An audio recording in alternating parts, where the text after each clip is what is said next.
கடந்த ஒரு 2-3 நாளாக மண்டேலேருந்து இன்றைக்கி வெட்னஸ்டே வரைக்கும் என் சார்ந்த இடத்துல இப்போ என் வீட்டில் ஆக்சுவலாக அண்ணா சாலையில் எக்மூரில் புருஷவாக்கத்தில் என் சார்ந்த இடத்துல இன்கம் டேக்ஸ் அப்புறம் தேர்தல் எலெக்ஷன் கமிஷன் அப்புறம் என்சிபி மத்திய போதைப்பொருள் தடுப்பு பிரிவு இவங்க 3 பேருமே வந்து சர்ச் பண்ணாங்க. மண்டே காலையில் வந்தாங்க, காலையில் ஒரு 6 மணிக்கு வந்தாங்க. இன்றைக்கி காலை ஒரு 3 மணிக்கு இன்கம் டேக்ஸ் வந்து சர்ச் கம்ப்ளீட் பண்ணிவிட்டு போனாங்க. என் சார்ந்த எந்த இடத்துலையுமே எந்த ஒரு எப்படி சொல்கிறது அவங்க இதில் வந்து பார்க்க போனால் செக் பண்ணாங்க, ஃபுல் வீட் சர்ச் பண்ணாங்க, எல்லாமே சர்ச் பண்ணிவிட்டு நில் சீசர் அப்படின்னா ஒரு அவங்க எதை தேடி வந்தாங்களோ அந்த எந்த பொருளுமே எனக்கும் அதுக்கும் சம்மந்தமும் கிடையாது, எதுவுமே இங்கே இல்லை. ஆக்சுவலாக ஒரு எப்படி சொல்கிறது எலெக்ஷன் பட்டுவாடா எப்படி சொல்கிறது என்சிபி வந்ததோடைய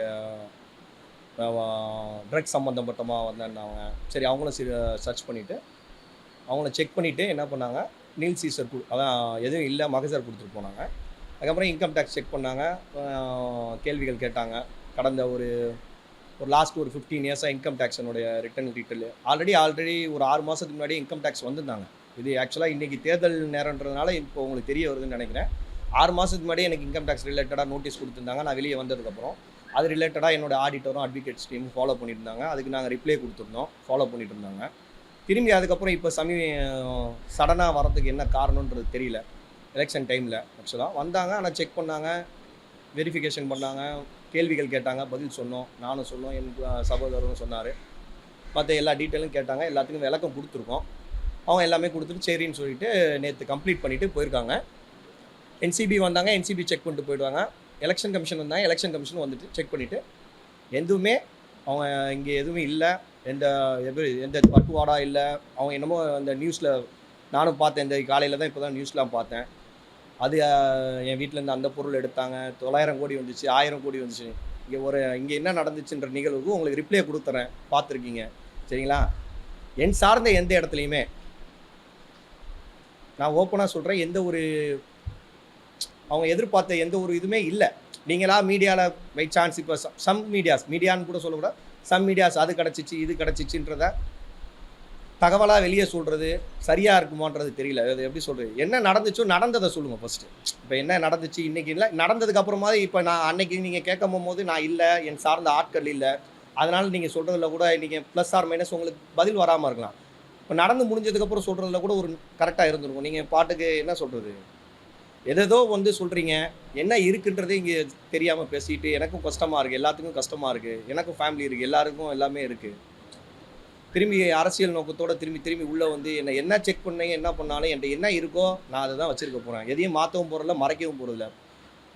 அது எனக்கு ரொம்ப கொஞ்சம் கடினமாகவும் இருக்குது. எனக்கும் ஃபேமிலி இருக்குது, நிறைய விஷயங்கள் ஃபாலோ பண்ணிகிட்ருக்கோம். ஸ்கூலுக்கு போகிறாங்க, நேற்று ஸ்கூலுக்கு போகிறாங்க, நான் தான் கீழே இறங்கி வந்தேன். அதுக்குள்ளே வீட்டிலேருந்து இந்த பறிமுதல் பண்ணிட்டு போனேன். என் வீட்டு காரு உங்களுக்கே தெரியும், அது என் வீட்டு காரு. என் பசங்க ஸ்கூலுக்கு போகிறாங்க. பசங்க ஸ்கூலுக்கு போகிறத உங்களுக்கு என்ன க்யூரியாசிட்டி இருக்குதுன்னு எனக்கே தெரியல. ஆக்சுவலாக பசங்களை போய் கூப்பிட்டு வரது தான் ஆரம்பிச்சு வைக்கிறேன். நானே கீழே நின்று சொல்கிறேன், முடிஞ்சதுக்கப்புறம் உங்களுக்கு என்ன தகவல்ன்றது சொல்கிறேன், நானே சொல்லிட்டு போகிறேன். அதுக்கு முன்னாடி நீங்கள் ஒரு தகவலாகவே வந்து என்ன சொல்கிறது, 100 ஆக்கி 100 1000 ஆக்கி என்ன பண்ண போகிறீங்க, இதில் என்ன கிடைக்க போகுது, உங்களுக்கு யாருக்கு என்ன ப்ராஃபிட் ஆக போகிறீங்க, என்ன ப்ராஃபிட் கிடைக்குதுன்றதான் எனக்கு புரிய மாட்டேன். தவறான தகவலாக எதுவும் சொல்ல ட்ரை பண்ணாதீங்க, அது எனக்கே ரொம்ப கஷ்டமாக இருக்குது. சரிங்களா, சரி இல்லைங்க, லாஸ்ட் 2 டேஸாக நான் யார்கிட்டையும் எந்த கம்யூனிகேஷன்லையும் கிடையாது. ஏன்னா ஒரு சர்ச்சு வராங்கன்னா இப்படி 2 நாள் கடைசி 2 நாளாக நான் யாரோடையும் எந்த பேசவும் இல்லை, ஃபாலோ பண்ணவும் இல்லை. ஏன்னா ஒரு சர்ச்சு வந்தால் என்ன பண்ணுவாங்கன்றது ஜென்ரல். ஓகேங்களா, வாங்கினாங்க, ஃபோன்லாம் வாங்கி வச்சாங்க, பேசினாங்க. முடிஞ்சதுக்கப்புறம் தான் நான் காலையிலே என்னோட எப்படி சொல்கிறது, எங்கள் அம்மாவுக்கு இல்லை, எங்கள் மாமியாருக்கே ஒன்றும் இல்லை, பதட்டப்படாதீங்க, ஏன் சொந்த நண்பர்கள் பந்தக்காரன் இருப்பாங்கல்ல, அவங்களுக்கே காலையில் தான் பதில் சொன்னேன். சரிங்களா, அதனால் அவர் என்கிட்ட பேசலை. ஆனால் அவருக்கு ஃபஸ்ட்டு எனக்கே சம்மந்தம் இல்லாத ஒரு வழக்கை நீங்கள் எதுக்கு என்னை வச்சு அவரை சம்மந்தப்படுத்துறீங்க? அவருக்கும் இதுக்கும் சம்மந்தம் கிடையாது. ஏதோ கூட பழகின பாவத்துக்கு உண்மையிலே அவர் ரொம்ப பாதிக்கப்பட்டிருக்கார். ரொம்ப இதெல்லாம் ரொம்ப தவறான செயல். உங்களை இப்போ ஒரு இஸ்லாமியராக இருக்குன்றதுனாலையோ இல்லை அவர் ஒரு கருத்து சொல்கிறாரோ இல்லை அப்படி இருக்கணும். அது எப்படி சொல்கிறது, நீங்கள் நிறைய ட்ரை பண்ணுறாங்க, ஆனால் ஏதாவது இருந்தால் தான் ட்ரை பண்ணுறதுல ஒரு நியாயம் இருக்குது. ஒரு எத்திக்ஸே இல்லாமல் போயிட்டுருக்கு. ஒரு மனிதாபிமானம் அடிப்படையில் சொல்கிறேன், அவருக்கு இருக்கும் இந்த வழக்குங்களில் என் சார்ந்து ஃபஸ்ட்டு எனக்கே சம்மந்தம் இல்லை. நான் சொல்கிறது நல்லா போகும். டெல்லியில் உள்ள போதைப் பொருள் வழக்குக்கும் எனக்கும் சம்மந்தம் இல்லை. அதை நான் வந்து கோர்ட் ப்ரொசீஜர் போயிட்டு இருக்கும்போது நான் மேலோட்டமாக தான் சொல்ல முடியும். ரொம்ப இன்டெப்த்தாக சொன்னால் தப்பாக போயிடும்.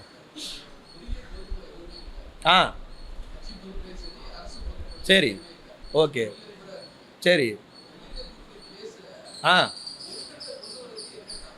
டெல்லியில் இருந்த கேஸா? அதுதாங்க அரசியல் பணிவாக்கும் பழக்கம். ஏங்க இப்போ நான் ஒரு ப்ரெஸ் இப்போ கேட்குறீங்களா? அப்போ தான் பதவியில் இருந்தேனே, அதான காரணமே. அதை இப்போ நீங்கள் வந்து சாதாரணமாக ஆட்டோ டிரைவர் வேலை செஞ்சால் கூட அந்த பதவிக்கு போகக்கூடிய ஒரு விஷயந்தான், ரைட்டா? அவங்களுக்கு பொறுப்புன்றதே கணக்கு இல்லை, ரைட்டா? நல்லா தெரியுங்க. ரொம்ப சிம்பிளாக சொல்கிறேன். என் பர்ஸை எடுத்துகிட்டு போனேன் இந்த இன்வெஸ்டிகேஷன். நான் இன்வெஸ்டிகேஷனுக்குள்ளே போக வேணாம்னு நினைக்கிறேன். பர்ஸில் இருந்த ஒரு விசிட்டிங் கார்டு எடுத்து அதை ஃபோக்கஸ் பண்ணி, சரிங்களா, அந்த கட்சிக்காரன் அவரை எப்படி சொல்கிறது ஒரு இஃப்தார் ஃபங்க்ஷனில் சந்தித்தேன். அவர் ஏங்க ஏதாவதுன்னா சரி ஒரு முகப்பத்தா ஏதாவதுன்னா கூப்பிடுங்க தான். அந்த விசிட்டிங் கார்டுக்கு எனக்கும் என்னமோ அவருக்கு நானும் வந்து எப்படி சொல்கிறது ஒரு 10 வருஷம் நண்பர்கள் மாதிரி கொண்டு வந்து அந்த விசிட்டிங் கார்டை ஃபோக்கஸ் பண்ணுறது. என் கட்சி பொறுப்பில் இருக்க கார்டு இருக்குல்ல, அவங்களுக்கு பிரச்சனை வந்து என்னுடைய அடையாள அட்டை, இப்போ ஆதார் கார்டு மாதிரி கட்சி அடையாள கார்டும் கட்சி பொறுப்பும், அதை வச்சு அந்த கட்சியை அவங்க டிமாண்ட் பண்ணுறாங்க. அது தவறு. என்ன டிமாண்ட் பண்ணுறதே தவறுன்னு நான் சொல்ல வரேன். நான் தனிப்பட்டன்னு நான் அதை ஃபேஸ் பண்ணிகிட்டு இருக்கேன். திரும்பி எப்படி சொல்கிறது, திமுகனா எனக்கு புரியலை. திமுகலேருந்து என்னை தள்ளி வச்சுட்டாங்க, ஓகேங்களா? நான் இப்போ தள்ளி இருக்கேன். திரும்பி என்னை இதுக்குள்ளே சேர்த்துக்கிட்டே இருக்காதிங்க. இந்த போதைப்பொருள் வழக்குகளுக்கும் எனக்கும் எந்த சம்மந்தமும் கிடையாது. இதை உங்களுக்கு எப்படி புரிய வைக்கணுங்க? சரி ஏங்க, எந்த கட்சி மத்திய அரசு வந்து எல்லாமேங்க அவங்க எந்த கட்சி? நான் என்னங்க நீங்கள் வந்து கேட்குற கேள்வி இருக்குன்னா இதெல்லாம் வந்து உங்களுக்கே ரொம்ப இந்த பாருங்க, யாராக வேணா இருக்கட்டும், ஓகேங்களா? எனக்கு எந்த பட்சம் இல்லை. இந்த கட்சி அந்த கட்சி நான் மென்ஷன் பண்ணி கூட எனக்கு சொல்லுங்க. ஏன்னா நீங்கள் வந்து எப்படின்னா உங்களுக்கு டிஆர்பி வேணும், அதுக்கு நான் ஆள் கிடையாது. நிறைய பேர் இருக்காங்க, எனக்கு பேசக்கூட சரியாக உடனே வராது, ஓகேங்களா? இந்த கட்சி அந்த கட்சி என்னை பொறுத்து எனக்கு இருக்கிற எல்லா வழக்குமே மத்திய அரசு சம்மந்தப்பட்டது தான், எதுவுமே மாநில அரசு சம்மந்தப்பட்டது கிடையாது, ஓகேங்களா? இதுக்கு விளக்கம் புரியுதா உங்களுக்கு? எனக்கு இருக்கிற எல்லா வழக்குமே மத்திய அரசு, இன்கம் டேக்ஸ், இடி, கஸ்டம்ஸு, ஜிஎஸ்டி, வந்து எப்படி சார் இன்கம் நிறையா இருக்குது. ஒரு 14 டிபார்ட்மெண்ட் இருக்குது. நீங்கள் இதில் தெரிஞ்சது உங்களுக்கு 2 டிபார்ட்மெண்ட் தான். இது இல்லாமல் ஒரு 6-7 டிபார்ட்மெண்ட்டுக்கு நான் இன்வெஸ்டிகேஷன் போயிட்டு இருந்திருக்கேன். இப்போ இன்றைக்கி இங்கே வீட்டுக்கு இன்றைக்கி வந்ததுனால இன்கம் டேக்ஸ் தெரியுது. 6 மாதம் ஆச்சு இந்த இன்கம் டேக்ஸ் ரைடு என் வீட்டில் ஆல்ரெடி வந்து எப்படி ரைட் ஆகலை. இன்வெஸ்டிகேஷனை நான் ஃபாலோ பண்ணி நீங்கள் இன்றைக்கி உங்களுக்கு எலெக்ஷன் டைம்னா எப்படி சொல்கிறது ஒரு பூம் தேவை. அதுக்கு நான் என்ன பண்ண முடியும்? திரும்பி ஒரே விஷயத்தை கேட்காது. அவரெல்லாம் சவுக்கு சங்கர் விமர்சனம் பண்ணுற அளவுக்கு நான் இதில் அவரெல்லாம் எனக்கு ஒரு ஆளை கன்சிடரே கிடையாது. காரணம் நல்லா தெரிஞ்சுங்க, அவரே போதைப் பொருள் வழக்கில் என் பக்கத்து செல்ல தான் வந்து படுத்து கிடந்தார். பேசுகிற அளவுக்கு தகுதியானவர் கிடையாது அவர், ஓகேவா? என்ன அது விமர்சனம்? யூடியூப் சேனல் வச்சிருக்காருன்றதுனால விமர்சனம் பண்ணுற அவரையும் என் மேலேயாவது ஒரு 4 வழக்கு இருக்குன்னா அவர் மேலே 40 வழக்கு போட்டிருக்காங்க. 40 வழக்கு நான் 10 நாள் கோர்ட்டுக்கு போனால் அவர் 22 நாள் கோர்ட்டுக்கு போகணும், ஓகேங்களா? பேசுகிறதுக்கு தகுதி வேணும் ஃபஸ்ட்டு. ஒருத்தனை பற்றி யார் பேசுவோம், என்ன வேலை தேவை இருக்குது, எல்லாருக்குமே தப்பாக நினச்சிக்காதீங்க. எல்லாருனாலும் எல்லாம் பேச முடியுன்றனால பேசுகிறதுக்கு ஒரு அவர் மேலே என்ன வழக்கு போட்டிருக்காங்க? நிறையா வழக்குக்கு கஞ்சா வழக்கு இருக்குல்ல அவர் மேலே. அவர் ஒன்றும் யோக்கியம் இது கிடையாதுல்ல. அதனால அதை ஃபஸ்ட்டு அவர் கிளாரிட்டி கொடுக்கணும். நீங்கள் நானாவது இவ்வளோ பேசுகிறேன், அதான் சொல்கிறேன், 2 லட்சம் பேர் ஃபாலோவர்ஸ் இருக்காங்கன்றதுனால. அதனால நான் 100 பேர் ஃபாலோவர்ஸ் வச்சுருக்கவங்களாம் என்னை வந்து ஒன்றும் ஒரு கர்மமும் கிடையாதுங்க. எனக்கும் அவருக்கும் பர்சனல் முட்டி ஒன்றுமே கிடையாதுங்க.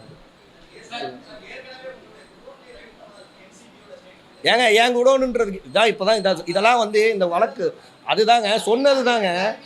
அதுதான் சார், குடோனே ஃபஸ்ட்டு எந்தா இல்லையான்னு கோர்ட்டில் இருக்க டாக்குமெண்ட்டை பார்த்து அது முடிவு பண்ணிக்கங்க சார். நானா இப்போ சொன்னேன்னு வச்சுங்களேன், கோர்ட்டில் இருக்க ஒரு ப்ரொசீஜர் எப்படி சார் நீங்கள் டிக்ளேர் பண்ணுவீங்க? பண்ணக்கூடாது சார். ஆஸ் பார்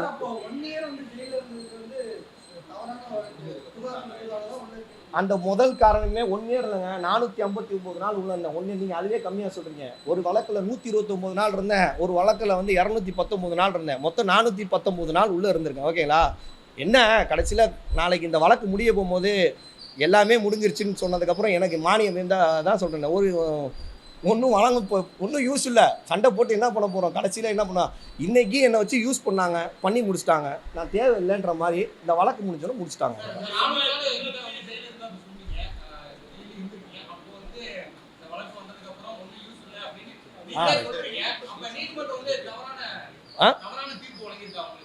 புரியல. ஏங்க நீதிமன்றத்துக்குள்ளே போகாது. நீதிமன்றம் கொடுத்ததுனால தான் உங்கள் முன்னாடி வெளியே வந்து பேசிகிட்டு இருக்கேன். சரிங்களா? சொத்து தான் நான் உள்ளே இருக்கும் போதே முடக்கிட்டாங்களேங்க. அப்புறம் நான் வெளியே இருந்து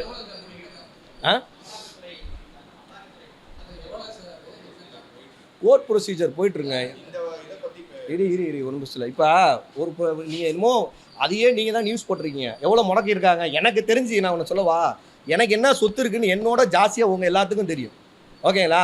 இந்த கிளாரிட்டியே நீங்கள் இவ்வளோ குழப்பமே ஆகணும். எனக்கு கார் எத்தனை இருக்குது, கூட பிறந்தவங்க எத்தனை பேர், எனக்கு என் சம்மந்தப்பட்டது, எனக்கு உண்மையிலே எனக்கே சில விஷயங்கள் தெரியாது. என்னோட ஜாஸ்தியாக உங்கள் எல்லாத்துக்குமே என்ன சொல்ல மக்களுக்கே தெரியும். அந்தளவுக்கு இருக்குது. எல்லாமே நீங்கள் விக்கிபீடியாலையும் சாட்ஜிடிபிலையும் போட்டாலே அவங்களே சாட்ஜிடிபியில் பார்த்து தான் எனக்கு என் கம்பெனியோட ஜிஎஸ்டி நம்பர் எடுக்கிறாங்க. தேவை அப்படின்னும் போதே ஏதோ ஒன்று மறந்துட்டேன்ப்பா, இல்லைப்பா ஃபோன் ஆஃபர். அதனால் என் சார்ந்த எல்லாமே இருக்குது. அது எப்படின்னா 90% இப்போ நெகட்டிவாக போட்டு 10% பாசிட்டிவாக இருக்கும். அது காலம் வரும்போது ப்ளஸ் ஆர் மைனஸ் என்னன்றது முடியும். ஒரு கர்மமும் கிடையாது. பண்ணணுங்க. காலமும் சூழ்நிலையும் ஒத்துழைக்கலைங்க. சில விஷயங்கள் நான் ஒரு படம் வந்தோன்னே ஒரு படம் ரிலீஸ் பண்ணியிருக்கேன். சரிங்களா?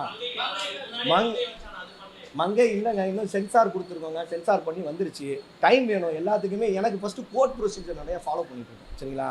வாரத்தில் ஒரு 15 மாதத்தில் ஒரு 15 நாள் கோர்ட்டுக்கு போயிட்டுருக்கேன். அது மிக விரைவில் ரிலீஸ் ஆகும். ரிலீஸ் ஆகிறதுல இங்கே ஒன்றுமே இல்லை. எல்லா படமும் இல்லை, இன்னும் எடுத்து படம் ரிலீஸ் பண்ணுவோம். எங்களுக்கு அதெல்லாம் இங்கே பாருங்க, நான் இங்கே தான் இருப்பேன். அன்றைக்கும் அவங்களுக்கு அந்த பதில் தான் சொன்னேன், இன்றைக்கி அந்த பதில் தான் சொன்னேன். நான் எங்கேயுமே போக மாட்டேன், இங்கே தான் இருப்பேன்.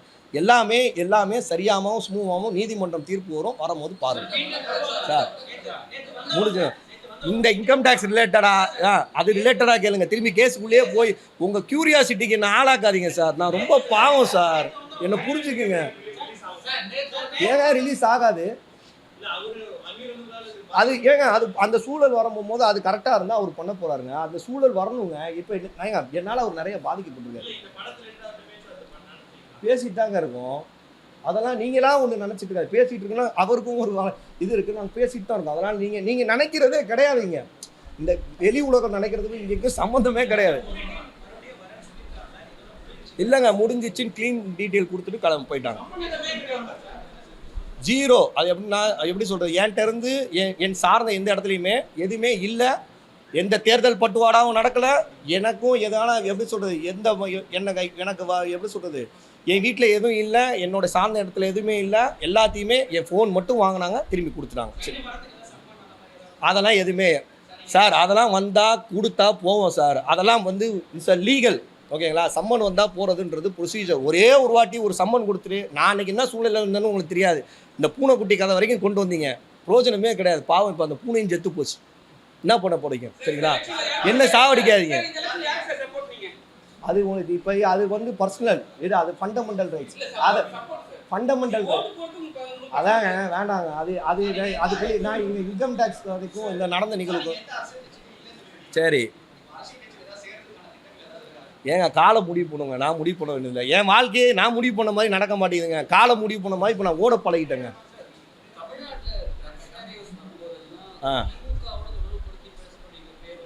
சரி சரி, ஒரே ஒரு விஷயம் நல்லா புரிஞ்சுங்க. உங்கள் தேவைக்கு என்னை இந்த அடைமொழி வச்சு கூப்பிட்றத ஃபஸ்ட்டு நிப்பாட்டுங்க. 2000 கோடி எங்கே என்ன நடந்துச்சு? 2000 கோடிக்கு ஃபஸ்ட்டு நீங்கள் 2000 கோடி 3000 கோடி 1000 கோடி ஃபஸ்ட்டு அப்படிங்க ஏதாவது இருந்தால் எனக்கே ஃபஸ்ட்டு டிடியாகவே வாங்கிக்கிறேன் நான். ஓகேங்களா? சும்மா போட்டுக்கிட்டு என்ன நடந்துச்சுன்னே தெரியாமல் எதையாவது ஒன்று சொல்லி அவங்க யாரையும் ஒரு 10 பேர் செய்கிறதுனால மிச்சம் 90 பேர் செய்கிறது சரியாகவே செஞ்சாலும் தப்புன்ற மாதிரி ஆக்கிட்டு இருக்கீங்க. அந்த மாதிரி ஆக்காதீங்க. வெளியே சொல்லுங்க. முடிஞ்சிச்சு. வேறு ஏதாவது இருந்தால் எல்லாத்துக்குமே கிளாரிட்டி கொடுத்துட்டேன். திரும்பி மிக விரைவில் உங்களை கூப்பிடுவேன். கவலையே போடாதீங்க. நான் இப்போ இதுக்கப்புறமும் நம்ம சந்திப்பு இருக்கும். சினிமா ரிலேட்டடாக வருவேன். நிறையா விஷயங்கள் இருக்கும். எந்த எதுவுமே எண்ணமே இறைவன் அருளால் எனக்கு எல்லாமே நல்லபடியாக தான் இருக்கும். எண்ணம் போல் வாழ்க்கை. அவ்வளோதான். ஓகேவா? தேங்க்யூ, நன்றி, வணக்கம். போயிட்டு வாங்க.